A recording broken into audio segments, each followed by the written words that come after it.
ಅಷ್ಟಾವನಸ ಸ್ಥಳ ಭಕ್ತಿ ಮುಕ್ತಿ ಪ್ರದಾಯಕಂ ಅನುಷ್ಠಾನ ಜಪನಿಧಿಗೈದು ಗುರುವರ ಶಿವಶಾಂತ ವೀರಂ ಸ್ವಾಮಿನಂ ಸಂಸ್ಮರಾಮೆ.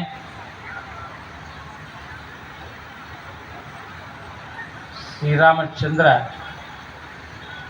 ಅಡವಿಗೆ ಹೋಗಿದ್ದ ವನವಾಸಕ್ಕೆ, ಜೊತೆಗೆ ಸೋದರ ಲಕ್ಷ್ಮಣ ಹೋಗಿದ್ದ.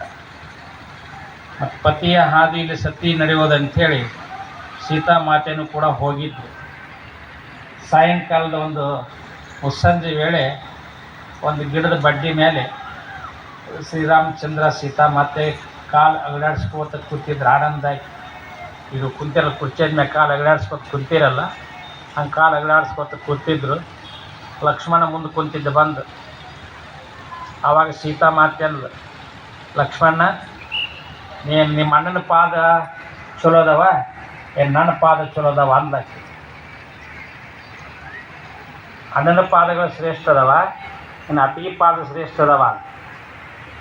ಇಲ್ಲಿ ಲಕ್ಷ್ಮಣ ಯಾರ ಪಾದ ಅನ್ಬೇಕವ? ಅಣ್ಣನ ಚಲೋ ಅದಾವ ಅಂದ್ರೆ ಅತ್ತಿಗೆ ಸಿಟ್ಟಕ್ಕಳ, ಅತ್ತಿಗೆ ಚಲೋ ಅದಾವ ಅಂದ್ರೆ ಅಣ್ಣ ಸಿಟ್ಟಕ್ಕ. ಅದಕ್ಕೆ ಲಕ್ಷ್ಮಣ ಮುಂದೆ ಕುಂತಿದ್ನಲ್ಲ, ಆಲೋಚನೆ ಮಾಡಿ ಉತ್ತರ ಕೊಟ್ಟಾವ.